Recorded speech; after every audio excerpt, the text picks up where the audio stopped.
Hello friends, हमारे latest video देखने के लिए सब्सक्राइब बटन और बेल आइकन पर क्लिक करें। नमस्कार दोस्तों, आपका हमारे चैनल साइगोन टाइम्स में स्वागत है।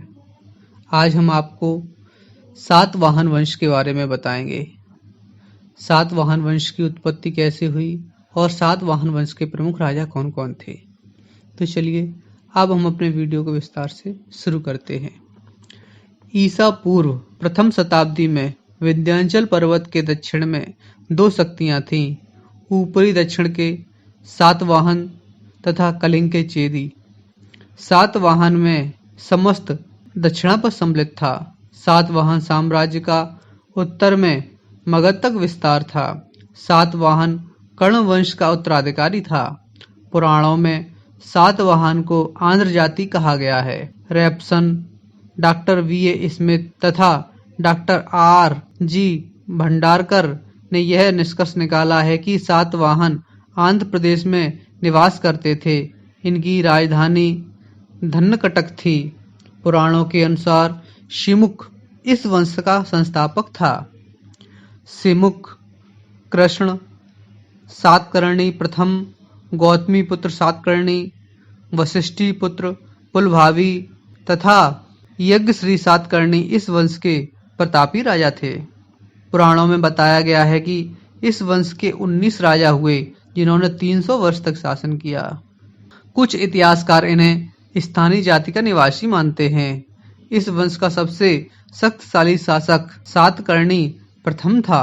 कुछ इतिहासकार इनका मूल स्थान महाराष्ट्र बताते हैं और बताते हैं कि इनका बाद में प्रसार पूर्व व दक्षिण की ओर हुआ।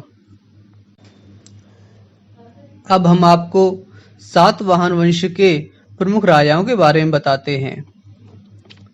शिमुख पुराणों के अनुसार सातवाहन वंश का संस्थापक शिमुख था। इसने कण्व तथा शुंगों का नाश करके अपनी स्वतंत्र सत्ता स्थापित की थी। डॉक्टर राय चौधरी के अनुसार शिमुख 27 ईसा पूर्व राजगद्दी पर बैठा। शिमुख ने गोदावरी नदी के उत्तरी तट पर स्थित पैठण को अपनी राजधानी बनाया।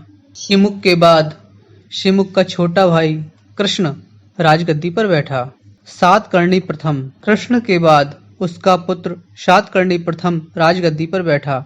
उसने महाराष्ट्र के महारथी की पुत्री नागनिका से विवाह करके अपनी स्थिति को मजबूत बनाया और हैदराबाद, बरार, मालवा तथा उज्जैन तक अपने राज्य का विस्तार किया। सातकर्णी प्रथम एक शक्तिशाली शासक था क्योंकि उसने एक राजसूय यज्ञ तथा 2 अश्वमेध यज्ञ का आयोजन किया था। गौतमी पुत्र सातकर्णी गौतमी पुत्र सातकर्णी ने 106 ईस्वी से 130 ईस्वी तक सफलतापूर्वक शासन किया।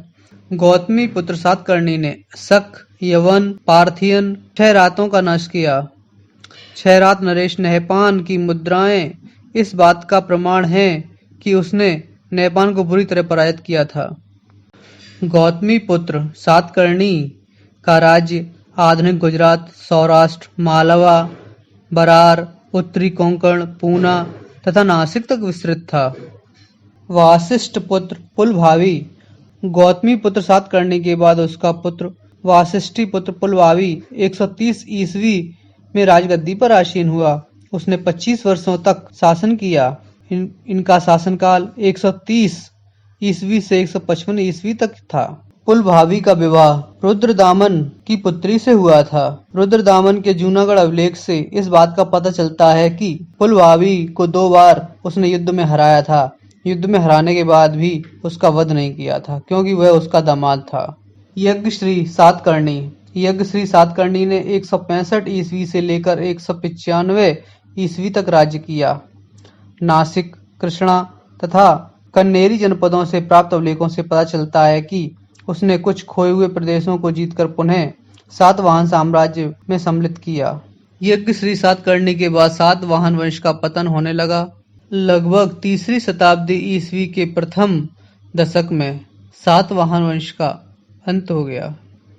दोस्तों, आपको वीडियो पसंद आए तो लाइक करें, शेयर करें और हमारे चैनल को सब्सक्राइब करें। साथ ही बेल आइकन पर क्लिक जरूर करें जिससे हमारे लेटेस्ट वीडियो की नोटिफिकेशन आपको मिलती रहे। Thanks for watching. धन्यवाद दोस्तों।